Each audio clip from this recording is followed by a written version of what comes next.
মৰমৰ ছাত্ৰ-ছাত্ৰীসকল, oil India লিমিটেডৰ অন্তৰ্গত অইল দীক্ষা প্ৰকল্পৰ পাঠদান সেৱালৈ তোমালোকক স্বাগতম জনাইছোঁ।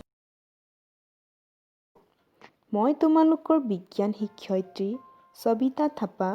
আজি তোমালোকৰ লগত সপ্তম শ্ৰেণীৰ বিজ্ঞান বিষয়ৰ তৃতীয়টি অধ্যায় আহৰ পৰা কাপোৰলৈ পাঠটিৰ নতুন বিষয়বস্তু পাট পলুৰ জীৱন চক্ৰৰ বিষয়ে আলোচনা কৰিম। ইয়াৰ আগতে আমি আগৰ পাঠকেইটাত প্ৰাণীৰ আঁহ, ঊণ আৰু পাট, আঁহৰ পৰা ঊণ বনোৱা পদ্ধতি এই দুটা বিষয়বস্তুৰ ওপৰত আলোচনা কৰিলোঁ। আহাচোন তেনেহ'লে আজিৰ পাঠটি আৰম্ভ কৰোঁ। ছাত্ৰ-ছাত্ৰীসকল, পাঠটি আৰম্ভ কৰাৰ আগতে তোমালোকৰ কিতাপখনত থকা 28 নং পৃষ্ঠা উলিয়াই ল'বাচোন। পৃষ্ঠা নং 28ত থকা পাট পলুৰ জীৱন চক্ৰৰ বিষয়ে আলোচনা কৰিব লৈছোঁ। তোমালোকে মন দি শুনি যাবা। আমি জানো যে প্ৰাণীৰ পৰা পোৱা আঁহ হৈছে ঊণ আৰু পাট। পাট পলুৰ পৰা পাটৰ আঁহ আহৰণ কৰা হয়। 3500 খ্ৰীষ্টপূৰ্বত পোনপ্ৰথমে চীনত পাটৰ আৱিষ্কাৰ হৈছিল। পাছলৈ এই পাটসমূহ ব্যৱসায় আৰু ভ্ৰমণকাৰীসকলে আন দেশলৈ পাট বা ৰেচমৰ ৰপ্তানি কৰায়। তেওঁলোকে ভ্ৰমণ কৰা পথটোক এতিয়াও ৰেচম পথ বুলি জনা যায়। বৰ্তমান যান্ত্ৰিক সুবিধা আৰু নতুন উন্নয়নৰ সহায়ত বিভিন্ন ধৰণৰ পাট পলুৰ গঠন আৰু উজ্জ্বলতাৰ ওপৰত ভিত্তি কৰি বিভিন্ন ধৰণৰ পাটৰ উৎপাদন কৰা হয়।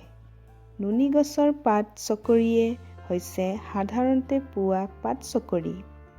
পাট সূতা পাবলৈ পাট পলুৰ প্ৰতিপালন কৰাকে ৰেচম বা পাট শিল্প বোলে। পাট পলুৰ জীৱন চক্ৰ। পাট পলুৰ জীৱন চক্ৰ আৰম্ভ হয় যেতিয়া মাইকী চকৰিয়ে কণী পাৰে আৰু কণীৰ পৰা ওলোৱা পোৱালীবোৰক পাট পলু বা কেটাৰপিলাৰ বুলি কোৱা হয়। এই পাট পলুৱে নুনী গছৰ পাতবোৰ খাই লাহে লাহে ডাঙৰ হোৱাৰ পিছত দ্বিতীয়টো স্তৰত উপনীত হয়। এই স্তৰটোক লেটা বা পিউপা বুলি কোৱা হয়। এই স্তৰটোত ইহঁতে প্ৰথমতে নিজৰ চাৰিওফালে এখন জাল গুঠি লয়।